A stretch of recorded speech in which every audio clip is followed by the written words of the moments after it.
Hey, welcome everybody to Not So Famous Achievers. Weekly conversations with some of the world's most amazing but not so famous achievers on what they did and how they did it and what you can learn from their journey. With your hosts, Will Christ and Robert White. Hey, guys.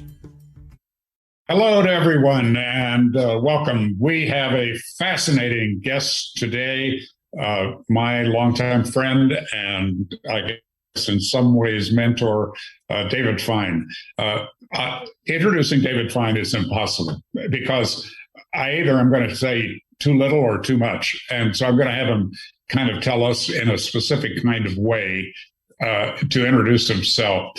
And Will, I think you're really going to enjoy this one.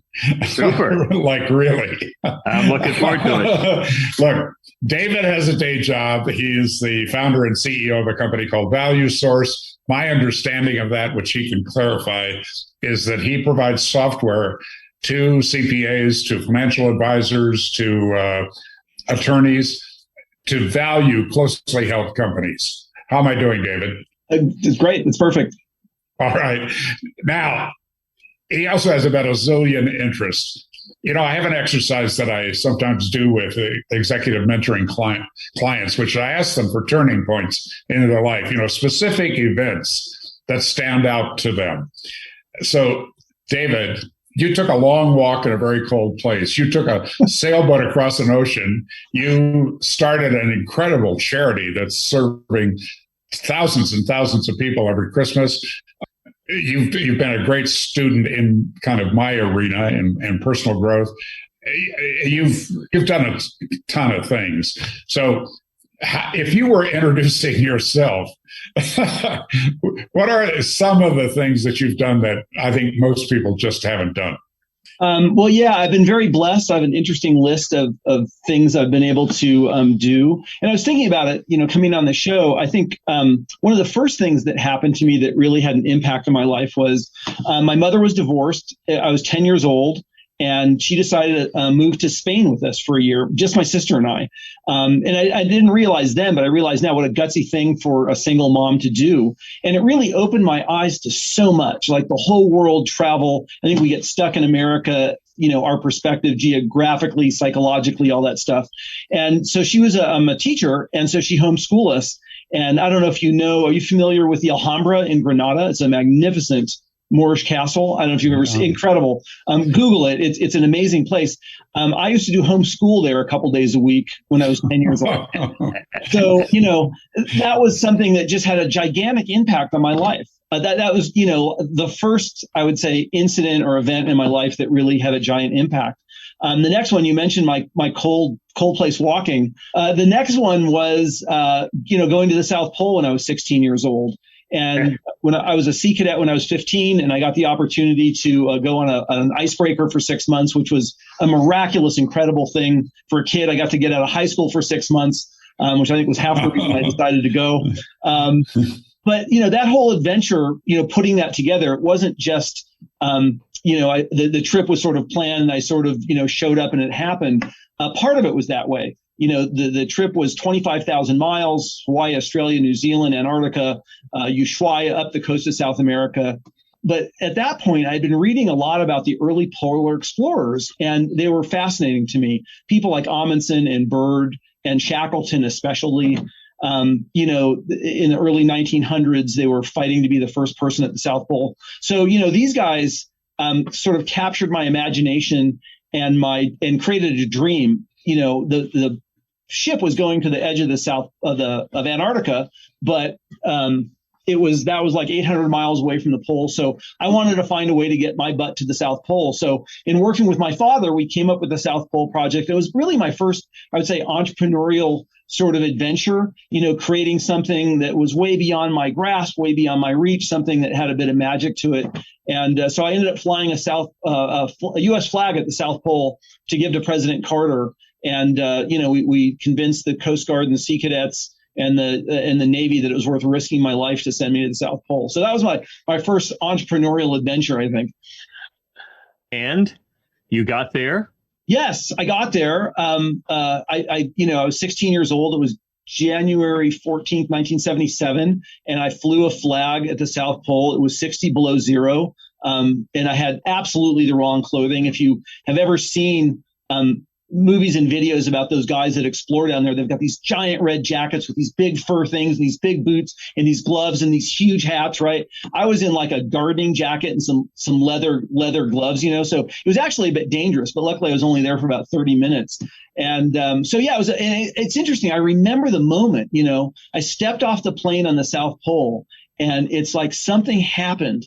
I had this crazy dream at 15 to go to Antarctica, and then I developed this bigger dream to get to the South Pole, and there I stood. I mean, it was one of those moments that I think shifted my whole psychology, my whole belief about what's possible, and my whole belief about going for things that you really have some heartfelt desire to do, but you may think is a stretch or impossible. Yeah, one of my mentors says, thoughts become things. Oh, yeah. Yeah. Thoughts become things. And I sometimes get disappointed when we believe that there's something out there that we cannot do, or some social issue that we cannot solve, when that's not true. We are created to solve. Yeah, well, absolutely. I think you can make an argument that we're created to create. Yes, absolutely. But that's maybe a longer discussion. Well, absolutely, and to me, the creation is the creation of the new solution. That's the entrepreneurial quest to create new value for a given set of products, services, or circumstances. So my relationship with David, so that I can come clean here, is that he graduated from the LifeSpring training, a company I founded many years ago and then later sold. And so we have that piece in common. But as I've gotten to know him personally and as a dear friend, part of my admiration for David and his lovely wife is that they launched something that's now called the Christmas Tree Project. And I know that many of my clients, executive clients, are looking for a way to express themselves away from work, to use those talents that they've developed over the years in building their company or in creating their company, but to use it for a greater good. And David's an example of that. And a couple of years ago, I was thinking about, I'm wanting to support them beyond donating some things, and we'll tell you more about that in a moment, and some money, I thought I would help with publicity. So I wrote a press release and I submitted it to cable television. And so I don't remember the exact wording, but here goes something close. A Jewish guy with a Hindu wife and a Buddhist sister have created the Christmas Tree Project to help Christians celebrate Christmas. Nice. David, I mean, you've done amazing things with it, but can you just just for our audience, just do an overview of what's happened in the last few years? How many families have you served, and what are you really up to? For sure. Well, I think the story how it got started is also, to me, impactful. We gave away our own Christmas tree 10 years ago, and because we bought a new one, and we just put a one-line ad on Craigslist that said "free Christmas tree to a family with kids," and we got 20 responses in an hour. I'll never forget them, and they were touching. Single moms, wounded vets, boys' homes, people that were struggling with all sorts of issues. And it really touched us. So we found a family to give our tree away to. And my wife had $20 from her principal to do something good with. And she said, why don't we take that 20 and pitch in the rest and buy the boys' home a tree? And she said, I'll never forget this. She said, but we can't just buy a tree. We have to buy the ornaments and the lights and tinsels and candy canes and all that stuff. So I said, sure. So, back to Home Depot to buy another tree. And we showed up at the boys' home. And I never even realized there were boys and girls' home, dozens of them in Colorado Springs that have, sort of institutionalized foster care, court ordered, out of home. I never thought about that. How many kids are not living in their home because of one reason or another? And so we showed up, and I thought, these are sort of rough and tumble kids in the system, court ordered. I mean, do they really even care about a Christmas tree? Well, it turns out they deeply cared about a Christmas tree because it meant so many things. The symbol of a tree meant family. It meant normalcy. It meant having people that cared about you, all those things that we associate with holidays and Christmas. So they were deeply touched, and so were we. So we were having dinner with some friends, and we told them the story, and we'd given away 2 trees. So we half jokingly said, we have 18 left. And Yay! right. So they started, literally at the dinner table, bringing out their wallets and throwing $20 on the table. Right. So we collected the few bucks that we got, and we bought, I don't remember, it was 3 more trees and gave it to, I remember there's one wounded vet who's a single dad with a couple of kids. And then the Gazette, the local paper down here, ran a story. I think it was December 12th. And they had a picture of the boys' home tree. And they had a little story about what we were doing. So that was December 12th. By December 22nd, 10 days later in Colorado Springs, we had given away 300 Christmas trees. Yay! So it was crazy. I mean, it was crazy. And, we realized we really had something that touched people, that made a difference. The community in Colorado Springs. The truth is, Michelle and I, gave away 2 trees. Our friends gave away another couple, and the community gave away the other 290 something, right?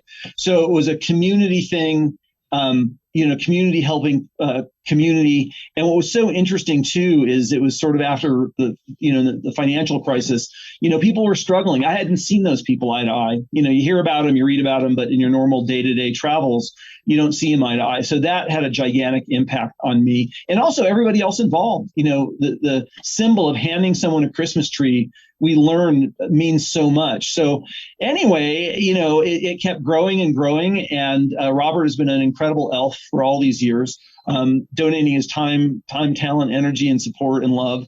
And so we've given away over 4,000 Christmas trees around the country and around the world. Karachi, we gave away one, Sri Lanka, Nairobi, Warsaw. We're working on the international piece. That's a little more complicated. But, our goal is to create a bit of Christmas magic in as many lives as we can. CBS National News sent out a couple of producers from New York a few years ago, and they did a national story on us, which exploded the thing nationally. So it's been a great adventure. And this year, I'm so excited to announce Yellowtail Wine is doing a national sponsorship of the Christmas Tree Project, and they're going to help us be in every city in the United States. Right. Wonderful. How important that is. The 2 pieces that I pick up on that. Number one is how significant some of these things that we take for granted, like putting up a Christmas tree. My wife she's the head of an outreach center in Riverside, California. And this is for homeless people just coming out of prison, out of jobs, all these kind of difficult places. Well, there was a Thursday evening feeding. They have a meal, right? And she set it up so they're cooking for each other. It's not somebody swooping in, doing it, and leaving. These were people who were cooking for each other, and a couple of hundred people. She discovered that in the midst of all of the food that had been given from grocery stores and various places, there's a lot of kind of big, beautiful cakes. So she said, maybe we should have some birthday celebrations. So once a month, they got together, they figured out who was, and so they had a birthday cake, and 4, 5, 6 people birthday. And she discovered that there were people in that group who had never, ever had their birthday celebrated. And how significant that is, because that's one of the ways that we tell people we see you, we celebrate you. And so she just had all these people crying because never had they experienced that. And what I pick up from you is also, when you're doing that, you are normalizing that person, and you are seeing them and experiencing them, which means they feel seen and experienced, and that changes their world. It probably changed your world too. Yeah, no, absolutely. When you tell that story about the birthday cake, I remember a woman, I can clearly see her. I don't remember her name. She had 10 children. It was a few years ago. And this was the first Christmas tree that family ever had. Right? Yeah, it was amazing. There's so many stories. It's touching on both sides. And what I've heard so many times is that, the tree is important. They're so grateful for the tree. And remember, they don't just get a tree. They come here and they get a tree and they get decorations and they get lights and tinsel and candy. And they walk out with bags full of stuff to decorate their homes too. You should see downstairs. I've got 6 rooms packed floor to ceiling, wall to wall with Christmas stuff. But people, what they say is that stuff is really fabulous and they appreciate it. But what really touches them is that they know, like you said, they are seen and that they recognize that people care about them. And that has made a huge difference. Yeah. And what's so powerful about that is you don't have to be a millionaire to do that. You don't even have to have a job to do that. I mean, we can do that for each other when we were ready to do that. And that, to me, that experience is like jumping into a swimming pool. It's totally immersive and it will change your life. Yeah. I remember a story. There was a woman, she'd recently been out of prison, and she came to get a tree. She hadn't had a tree in years. She was in prison. And once she saw what was going on, she says, I don't want a tree. I want to help. And she spent the entire day helping. And the look on her face, and the gratefulness in her face and heart and tears in her eyes to spend a day giving back. It was amazing. It was amazing. To pull this off, David, I'm aware that there are literally hundreds of elves, hundreds of people that donate time and energy and talent to helping you do this. And one of the things that I realized is that you got all these guys with pickup trucks that deliver trees, right? Well, I think I've never seen a survey, but I think there are a lot of people that buy a pickup truck and nothing ever goes into the bed of the pickup. And yet they get the opportunity to actually use their truck and that incredible benefit of dropping off a fully decorated tree for people. And what a treat. And the other thing is that what you're doing with cash donations, which is the day after Christmas, you go shopping. For the 50, 70% off. And that, right. And then you've got, you've somehow created and enrolled this incredible landlord in your office building to donate all of that space. I mean, David and I enjoy, I think probably about once a month, we enjoy sushi together. And this time I got a tour of the Christmas tree project, which now has an official labeling on the building, by the way. Nice. I mean, this incredible landlord, but I got to look through the 6 rooms, which are kind of organized on themes, but they're jammed floor to ceiling, barely a little bit of walk space in each one, of things that were either donated by people who were maybe downsizing their home, which is what started out for me, but also that those December 26th shopping trips. It's an amazing project. And, our audience, David, are people like you, people that are running a company or in mid-level managers, people like that, men and women that I think are ambitious, that are looking for ideas about achievement. One of the things in your background is that you built your company and then sold it and then somehow bought it back. Can you talk about that progress as a businessman? Sure. Well, it was an interesting story. I just got back from sailing from Tahiti when I was working for my first actual job out of college.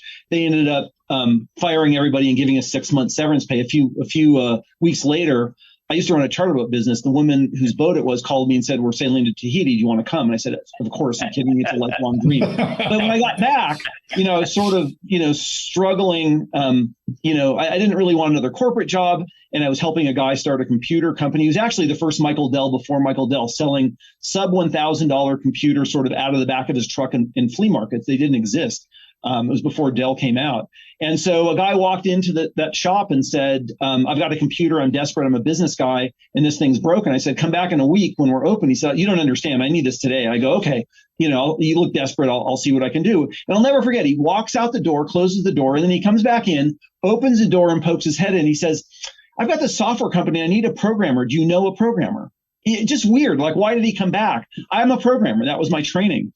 And so I said, I'm a programmer. And that's really how Value Source started. It was in early 1986. And Craig and I, he was the financial wizard. He was the business valuation guy. He actually had all the business experience. I had very little at that point. And so ValueSource had just started, and we worked together sort of shoulder to shoulder, literally writing code. It was before there was big sophisticated systems to write code. We had to do it, in a very primitive way. So we grew it and grew it and grew it and, sort of pick and shoveled it and, got it to a place where we needed to do something with it. It needed a transition. We needed a partner, we needed someone to buy us.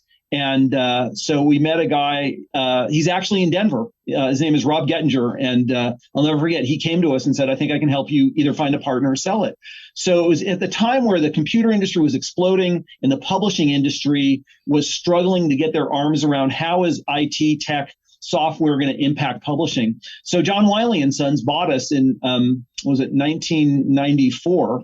And so we moved to Colorado Springs. Their office building in Manhattan was completely packed. So we moved here, and I worked as their head of software, for about a decade. And they're a great company. I mean, I have to say, I really appreciated their culture. When I started with them, they were about 500 million. By the time I bought it back, they were about $1 billion. So they'd grown substantially, but they were a book publishing company. And, I remember, one example I use is we wanted to do something, hand out something different when people bought our software, some kind of an add-in or another flyer or something. And, somebody came back to me and said, you realize, the Wiley warehouse sends out $1 million a day in books. They're shipping $1 million a day in books. So for you ask for a change in the process down there, you have to understand, that's like not going to happen, So, there were some good things and there were some struggles because they were a book company. At one point, we both realized it'd be better for me to buy it back. So in 2004, I bought ValueSource back and have been running it as a standalone software company ever since. So now they bought ValueSource and used the software for what was intended for? Well, I mean, did they use it to buy us? No. In other words, but I mean, did Wiley open up a business valuation arm or something with the software? Well, keep in mind they had they've got Wiley's is got a lot of books in a lot of different areas. They had a lot of professional books. They had a lot of business books, and they thought it would go along well with their professional books. So what they did is they kept us as a sort of a intact entity, and we produced software and sold it. With their help. I mean, some things were really helpful. Like, they would send out catalogs to a lot of people and we would put software in the catalogs and get a lot more exposure. ValueSource continued to grow as a business valuation software company within Wiley for 10 years. And they also bought a number of training companies. So this was really for them was a profit play.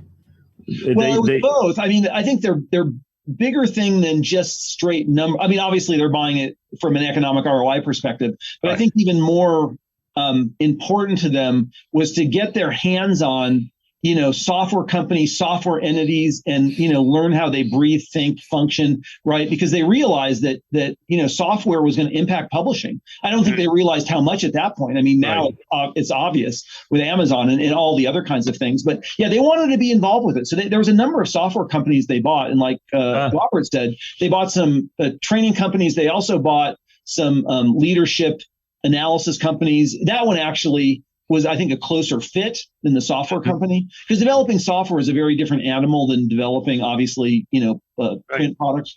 Right.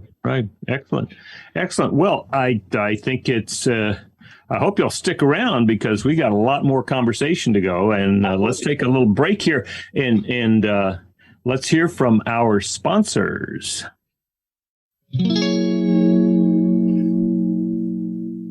Well, we're going to give you one quick thought here that plays into what we've been talking about here today.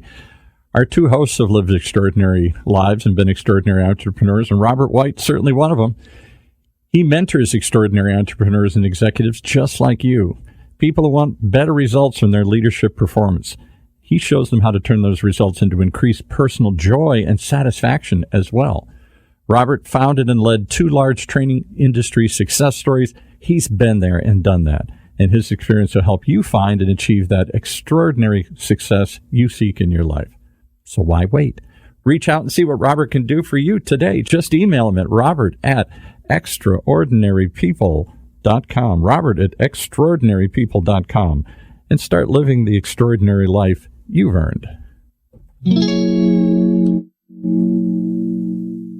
Does your company have a clear vision? Do you have the right people in the right seats? Are you consistently getting the results you want and enjoying the journey? If not, consider EOS, the Entrepreneurial Operating System. EOS is a set of simple concepts and practical tools used by more than 100,000 companies around the world to clarify, simplify, and achieve their vision. Schedule your free 90-minute meeting with an EOS implementer at eosworldwide.com today. That's eosworldwide.com.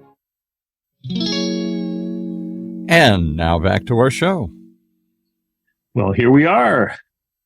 Looks like Robert has turned off his camera, but he'll be back shortly. So, David, tell me what, in addition to the Christmas tree project, what are you most excited about for the next 6 months? Well, I guess there's two pieces to that. At Value Source, we've been developing valuation software products, obviously, for a long time. One of the things that we developed early on, valuation software really conceptually is pretty simple. Think of a spreadsheet. There's a bunch of numbers. There's a bunch of data that goes into that. And then you need to create a report on the back end. And business valuation reports are complex. So we've developed report writers that automate that whole process. But it's only been done in the context of our software and our platform. So about a year ago, we created a standalone report writer. So imagine anybody that's doing a lot of number crunching, but needs to communicate that in a Word document to create some kind of report around. So we have a new product that we call the Zap Report Writer, which automates, that whole process. So I'm really excited about that. We have an online business valuation application, which helps business owners value their own business online, or financial professionals help their clients do that. Business value is one of those things that most business owners don't understand. Yeah, right. Oh, billions of dollars, billions. Yeah. Well, here's what I figured out. Most business owners do. They go, how much money do I need and want? And how much money do I owe? You add those together, and that's what the business is worth. I mean, all the time. So, so we have a program. Or how much does my wife want me to be able to bring in every year? Yeah. But it's a sad thing, we've worked in the valuation business. We've been in and around the brokerage business, the M&A business, and the truth is, 80% of businesses in the United States are not sellable. In other words, there's no value. There's no value there. They can't sell them. So, and for a lot of those people, they really, didn't understand value to begin with. They're not strategic kind of thinkers. They're, it's sort of like the E-Myth thing. People get into business because they know some specific thing. It sort of, grabs their life, and they never take the time to either get the help, get the coaching, or learn about what does strategic thinking mean in business. And the impact on value is gigantic. Yeah. Right. I mean, I just got through, I was telling Robert, I just got through deciding I didn't want to rent a session space for $5,000 a month for a 5-year lease. That's $300,000. But it makes a lot more sense to find something to buy, because now I've got an ongoing value. Yeah. Strategic thinking in business, it's one of those things that I came very late to the game in. And that was an interesting story, too. We had a client, and it's so typical, right? You have a client that is got a big percentage of your revenue and profit, and you're really not diversified enough, and you really don't spend enough energy, making that happen. And then they leave. And then it's like a kick in the chest. And, that's when you learn about strategy and making things happen. So that's what happened to us. I learned, I was a programmer, coming into it. So that was easy. I figured I better learn marketing and sales, or my kids are going to starve to death. And so that one was relatively easy. And then the other kinds of things came along, but the strategy and execution piece, that sort of high level thinking, rather than the day-to-day firefighting thinking, which I think so many of us get into. Yeah, I call that blood on the floor or fire in the hall. Yeah. If you're the business owner and you're struggling with that, you're doing the wrong thing. Yeah, definitely. Well, all right. So here's a question for you, and we can make this very quiet so that nobody really knows. But what are you thinking about in terms of the coming tsunami of artificial intelligence? Well, that's an interesting question. We're starting to put bits and pieces of that into our software. About 3 years ago, I bought a Vive virtual reality set for my house. And I don't know, have you played with those high-end virtual reality sets? No. You must. Robert, have you? I don't know if you have. To me, it's a must. For thinkers like you and thought leaders like you, it's a must. Not just because it's an absolutely incredible experience, which it is. I mean, I can't tell you how many times I've been sitting in my living room, literally saying, wow, I'm on top of Mount Everest. Wow, face to face with a blue whale. But I think, the whole thing with virtual reality, artificial, augmented reality and artificial intelligence is going to be, it will be a tsunami. It will change the world tremendously. And I think virtual reality and augmented reality, along with AI, will bring things that we can't even imagine. Very soon here. It's interesting. I do some volunteer work in prisons, and they have AI and VR in prisons to teach welding. Right? There's a million examples of it. It was very cool. I have a friend that's a football guy, and he knows the guy he was the ex-manager for the Broncos, and they started a company to do virtual reality quarterback training. And their office happens to be in downtown Colorado Springs. So I was invited in, and I got to put on the headset and be a quarterback and learn. You know what I mean? It's like, it's a combination of AI and VR. It's just, I'm super excited about it. If I could work in the VR world and AI world, I would. So did you say you had a particular kind of VR headset that you were? Yeah, it's a Vive. I mean, it's Vive is a brand. It's the ones, it's a higher end headset, but it really, I think the world, I think the other thing that's going to change dramatically too, is if you look at, the emotional state of the world today with COVID, I think it's been impacted hugely. I do some work with vets too, and wounded vets. And, if you look at that whole situation, it's super challenging, pretty traumatic for them, certainly. I think when you start, we're not there yet, but I think what we're going to see is a combination of AI and VR and AR in relationship to, emotion, psychology, state management, from the whole spectrum of things. They're doing some fabulous work with virtual reality and wounded vets. I don't know if you've seen it. Have you heard about it? No, tell me. Yeah, super exciting. What they're finding is, what I learned in LifeSpring was, our emotional state is everything, right? And those of us that didn't grow up in traumatic, households really don't understand the impact of emotions on the subtle things that happen in our life that create a giant impact, right? So, with vets, what they're doing is, they've been through so many things, psychology, coaching, therapy, all that stuff. And it's certainly helpful, but it doesn't crack the nut. So what they're doing with virtual reality is they're putting people back in those scenes, right? They're putting them back in those kind of things and helping them relive them and then coaching them through that, right? Because the trick is, if it's bottled up, it creates, a literal hell in your life. But if you can find a way to release it, that becomes the trick. And with virtual reality, you read the stories, you get chills. They go back there in virtual reality, they can taste it, they can smell it. Now, the smell and the taste is not provided by virtual reality, but in their own mind, they've recreated this stuff, and it helps them. It helps them, move beyond it. The success rate is amazing. I mean, it's powerful stuff. Well, go ahead, Robert. Well, we're drawing kind of close to the end of this thing, and there's an expression that occurred to me recently. It's an old expression, which is from Will Rogers, the newsman who was really a comedian, who was really a social justice warrior in his own way. Mm-hmm. He said that never ask a barber if you need a haircut. And, one of the things that brings Will and I together, David, is that we work with executives who are either in some kind of trouble, they're losing key people, or their market share, or their profits are under pressure, or maybe they're not sleeping so well at night because of some problem, or they've got a really big dream and they're kind of clear that they're going to need some help to accomplish that dream.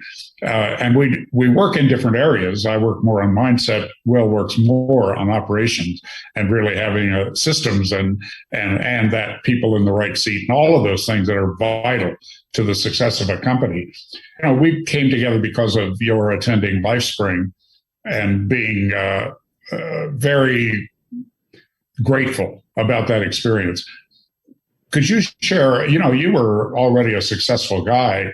Why did you go to LifeSpring? What happened for you as a result of that personal growth experience? Yeah, sure. It's probably not an uncommon story for men in personal growth workshops. I went because my girlfriend, she's now my wife, and now that's a funny story. We hadn't known each other that long, and she was staffing. She had been through the training and had been staffing, and she was very passionate about it. It made a gigantic difference in her life, and so one morning, it was like a Saturday morning.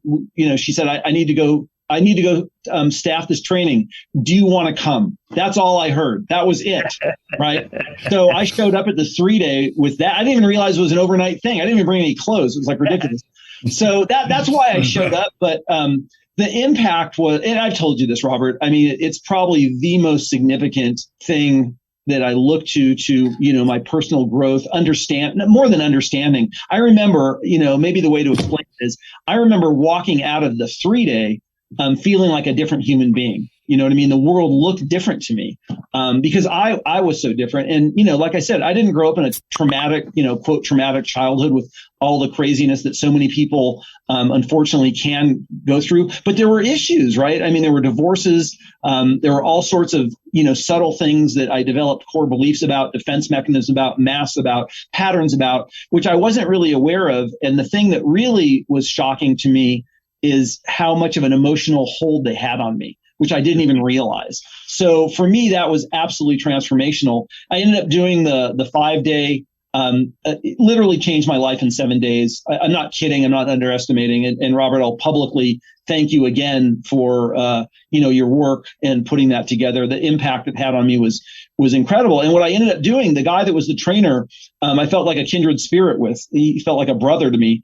And I ended up going on sabbatical at Value Source for, it was at least a year. And I worked with him putting on trainings. I love the work. And I thought my destiny was to work with him to go around the world to do that kind of work. And he died young, and I came to Colorado, and that was the end of that. So, Robert, where do people find that kind of experience today? Well, there are spinoffs of LifeSpring in many major cities. If they contact me and tell me where they're from, I'll see if I can connect them to that experience, a local experience. But it's also, frankly, worth traveling for. But Robert at extraordinarypeople.com, and I'm happy to deal with those requests, because I still feel that experience, even when I'm not personally involved in the company, there are many people doing really good work.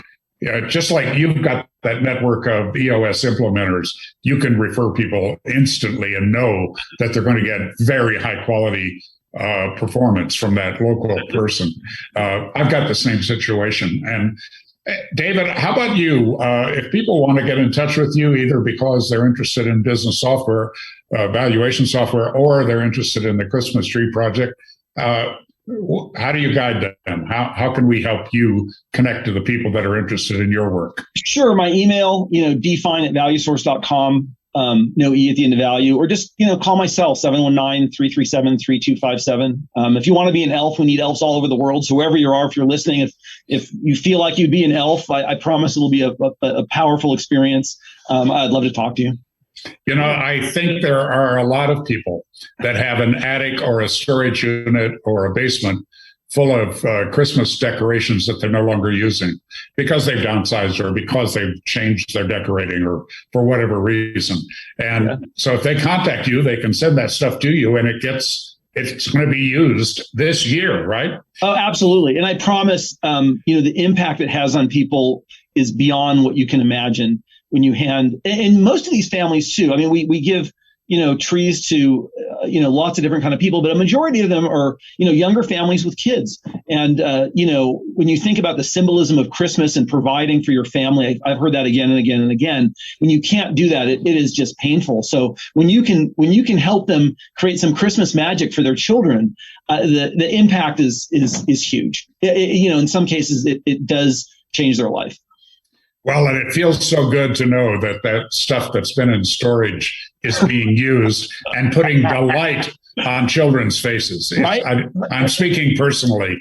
I donated one of the things I had, I had a very large home, and we collected these little village houses and things so you could do a Christmas village. And I donated it to David. What I didn't know is they kept it. I mean, you can tell the story, David. They kept it for a long time. Well, it was so beautiful. We get some amazing stuff, but some stuff is like over the top amazing. And as soon as it comes in the door, when I see something like that, I put it aside because it needs to go to a special person. And when you donated that I think it was a German Christmas village, if I remember right, yes. I immediately knew that there was no way I was just going to put it out. So it sat in my office for probably 2 years. And I remember the guy that came. He just got back from Iraq. He got hit with an IED. He was a mess. He'd been through all sorts of struggles.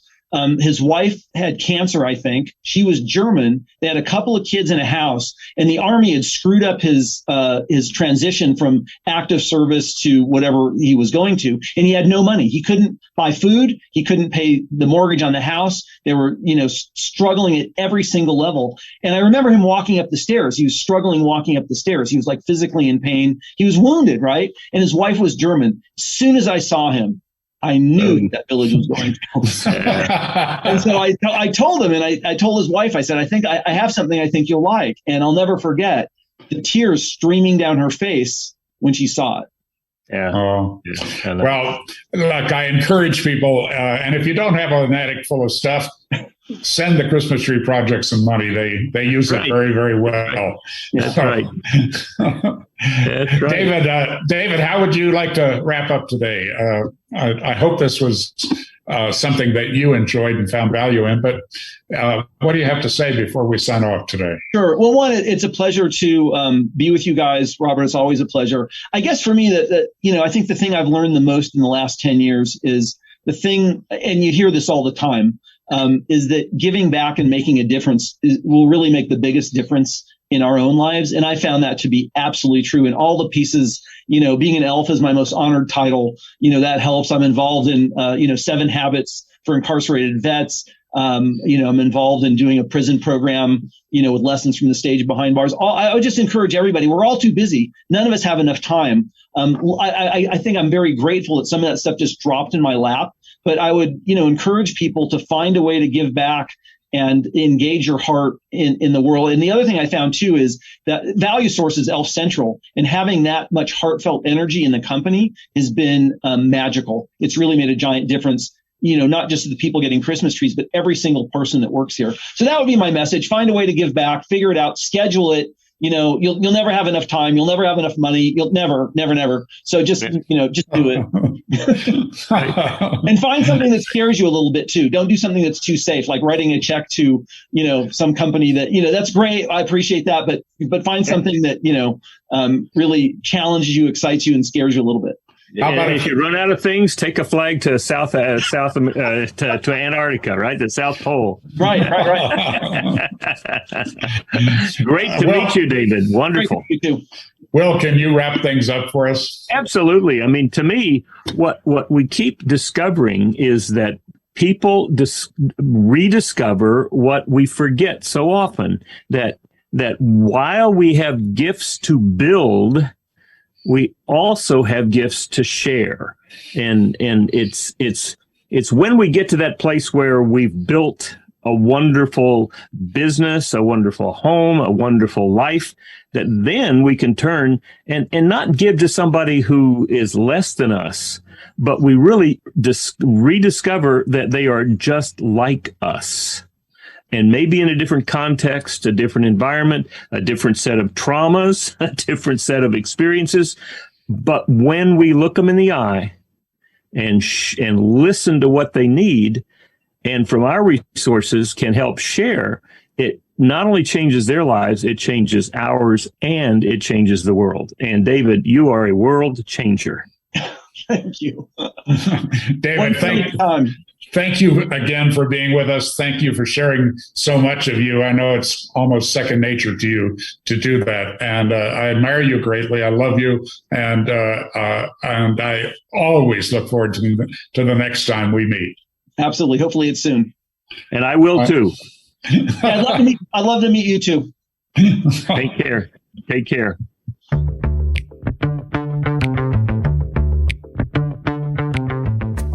Well, there you have it. Some more conversations with maybe some not so famous achievers.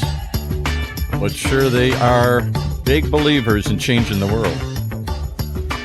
Right here in Orange County's only community radio station, octalkradio.net. Streaming live from the University of California, Irvine's Veal Applied Innovation Center.